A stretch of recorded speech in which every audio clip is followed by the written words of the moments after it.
नमस्कार। मैं डॉक्टर मनीषा चौरडिया, राजकीय स्नातकोत्तर महाविद्यालय प्रतापगढ़ में हिंदी की एसोसिएट प्रोफेसर और कार्यवाहक प्राचार्य हूँ।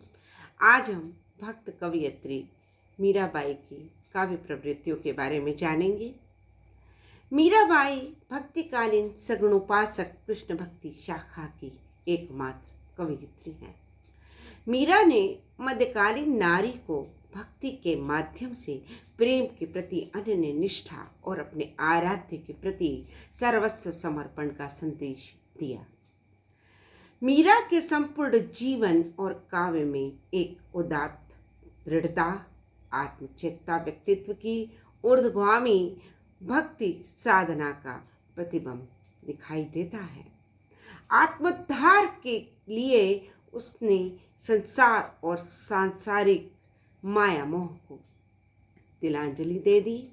मीरा की प्रेम भक्ति में नाम स्मरण, रूप वर्णन, लीला गान और धाम विषयक आस्था विश्वास की रूपरेखाएं दृष्टिगोचर होती हैं। इन सभी तत्वों के संयोजन से मीरा का भक्त रूप मुखरित होता है। अपने आराध्य के भक्ति पदों में संयोग, वियोग पक्ष के वर्णन के साथ साथ कल्पना तत्व और रहस्यवाद का समावेश भी दिखाई देता है।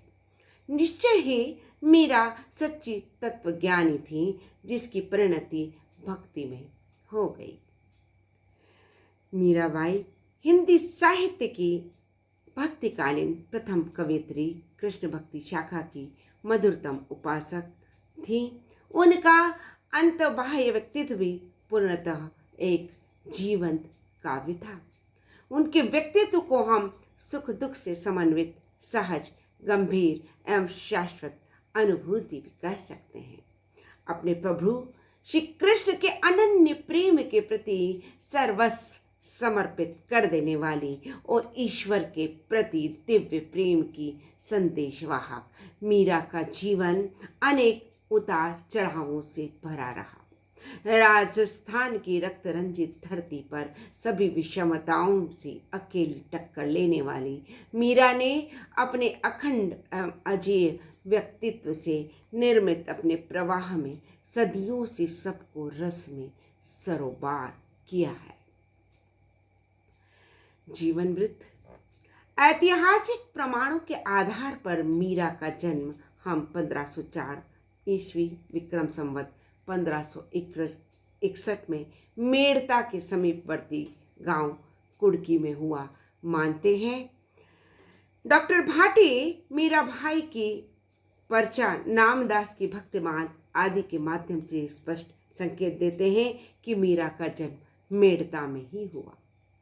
मीरा जन्मी मेड़ता भक्ति करण कलुकात, बिना बजाए बाजिया मेहला सोहन थाल। मीराबाई मेड़ता के रावदूदा के चौथे पुत्र रतन सिंह की पुत्री थी। मीरा का पालन पोषण मेड़ता में ही हुआ। मेड़ता के रावदूदा ने अपनी पौत्री मीरा की शिक्षा के लिए गुर्जर गोड़ पंडित गजाधर को नियुक्त किया। इन्हीं से मीरा ने पूजा पाठ, पुराण तथा धार्मिक बातों का ज्ञान प्राप्त किया।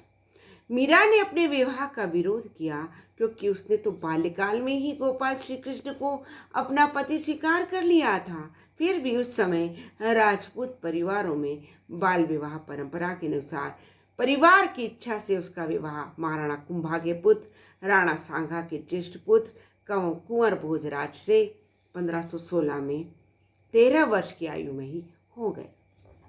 दुर्भाग्यवश 1584 में कुंवर भोजराज की मृत्यु हो गई तथा वे विधवा भी हो गईं।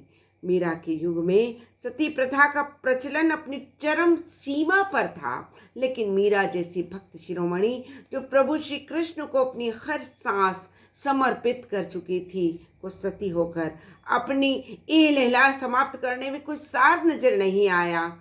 मीरा अपने पति की मृत्यु के पश्चात प्रभु श्री कृष्ण की आराधना के लिए जीवित रही। वो अपना अधिकांश समय पूजा पाठ एवं भक्ति भावना में व्यतीत करने लगी। राणा सांगा के उत्तराधिकारी विक्रम सिंह ने मीरा को अनेक यातनाएं दी, पर गिरधर गोपाल के प्रति मीरा की भक्ति भावना अविचल ही रही। विक्रम सिंह मीरा का देवर की यातना एवं सास के कुव्यवहार के कारण मीरा ने चित्तौड़ का परित्याग कर दिया तथा अपने चचेरे भाई जयमल के पास मेड़ता चली गईं। किंतु वहाँ हो रहे युद्धों से त्रस्त होकर मीरा वृंदावन की राह ले लेती है। फिर वृंदावन से द्वारिका चली गईं। मीरा अपने जीवन के अंतिम दिनों में द्वारिका ही रही तथा रणछोड़ जी के मंदिर में शेष जीवन बिताया। मीरा एक क्षत्रिय बाला थी। जीवन के पीछे मुड़कर देखना उन्होंने कभी नहीं सीखा। जीवन के इतने सारे कष्ट उनको इतने विचलित ना कर सके और अंत में 1546 में विक्रम संवत 1603 में उनका परलोक गमन हो गया।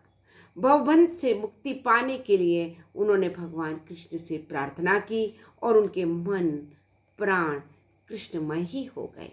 कृष्ण उनकी आंखों में आकर समा गए। पलकें खुली की खुली रह गईं और मीरा कृष्णमयी हो गई। इस प्रकार देखा जाए तो मीरा की जीवन वृत्त के पहलुओं से यह तथ्य सामने आते हैं कि अपने युग की एक कर्मठ, निडर, साहसी और सहनशील नारी मीराबाई थी। उनके जीवन का मुख्य लक्ष्य अपने प्रियतम श्री कृष्ण की आराधना करना ही था। अपने इसी प्रियतम के प्रति गहरे स्नेह के कारण वो जीवन भर अनेक बाधाओं से जूझती रहीं। उन्हें न तो सामाजिक आडंबरों की परवाह की, न परिवारवाद, न ही कुल की मर्यादा और न ही सगे संबंधियों की। उनकी भक्ति को भंग करने के लिए अनेक प्रयास किए गए, पर हर हाल में वह अटूट और अडिग ही रहीं। अपना साहस उन्होंने नहीं खोया। इसने मध्यकालीन सामंती समाज को अपनी इच्छा अनुसार अपने व्यक्तित्व में ढाला और यही कार्य किया जो उसे भाया। उसमें सहन करने की अपार शक्ति थी। मीराबाई की काव्य प्रवृत्तियां हिंदी साहित्य का भक्ति काल, हिंदी साहित्य का स्वर्णकाल माना जाता है। इस युग में एक ऐसी साहित्य धारा प्रचलित हुई जिसमें साहित्य रूपी सागर का मंथन कर मूल्यवान कविरत्न बाहर आए। यहाँ भक्ति की एक शाखा निर्गुण भक्ति शाखा तथा सगुणोपासक भक्ति शाखा है। सगुणोपासक भक्ति शाखा राम भक्ति शाखा तथा कृष्ण भक्ति काव्य शाखा में विकसित हुई। भक्तिकालीन कवियों में इसी कृष्ण भक्ति शाखा में मीरा का नाम लिया जाता है। भावनात्मक एकता के प्रतीक मीराबाई ने देश की नैतिकता एवं संस्कृति को नया मोड़, नया आयाम दिया। उनका इसका सुंदर चित्त, निर्मल चरित्र, अनन्य प्रभु प्रेम, अनुपम भक्ति साधना, नव जीवन में आदर्श नारित्व का प्राकट्य, काव्य शक्ति का माधुर्य और ज्ञान की अभिव्यक्ति रहा है। मीराबाई की रचनाओं में उल्लेखित है नरसिंह जी का मायना, गीत गोविंद की टीका, राग गोविंद, राग सोरठ, मीरा पदावली, मीरा की मल्हार आदि। सर्वमान्य मीरा पदावली ही मीराबाई की कीर्ति का आधार स्तंभ रहा। मीरा पदावली का मूल विषय गिरधर गोपाल का नाम स्मरण है। स्तुति, रूप वर्णन, विनय वर्णन, सौंदर्य, कल्पना, परिणयावधि, विरहोद्वार, लीला गान, आत्मसमर्पण, ऋतु वर्णन आदि का हृदयकारी वर्णन हमें इसमें दिखाई देता है। मीरा रचित ये पद मीरा के व्यक्तिगत जीवन की विशेषताएं हैं। मीरा की माधुरी भक्ति भावना माधुरी साहित्य के अंदर बहुत अधिक महत्व रखता है। राजस्थान की अनन्य प्रेम भक्ति मीराबाई का पद साहित्य अत्यंत ही भावपूर्ण है। मीरा ने वृंदावन, बिहारी, गिरधर, नागर की रचनाओं में प्रमुख स्थान देकर मीरा ने अपनी मधुरा भक्ति की मनोरम व्यंजना की है। मीरा ने स्वयं को कृष्ण की स्वकीय पत्नी मानकर कृष्ण की मधुर प्रेम लीलाओं का रसपान किया। मीरा द्वारा रचित समग्र पद रचना साहित्य में एकमात्र माधुर्य भाव ही सर्वोपरि है। मीरा पदावली के अंतर्गत माधुर्य भाव के संयोग और वियोग दोनों का ही पक्षण बहुत ही सुंदर जान पड़ता है। बस्यो मोरे नैनन में नंदलाल, मोर मुकुट मकराकत कुंडल, अरुक तिलक छोहिमाल, मोहनी मूरत सांवरी सूरत, नैना बस्यो विशाल, अदर सुधारस मुरली राजत, उर्वे जनता माल। मीरा प्रभु सुखदाई भगत भगत भगत बछड़ गोपाल। मीरा के भक्तों में संयोग वर्णन, होली के रंगोत्सव की अनुभूति, वर्षागमन, प्रिया मिलन की अनुभूति आदि भी वर्णित है। आज इतना ही। कल हम आगे मीरा के ही काव्य की विशेषताओं को जानेंगे।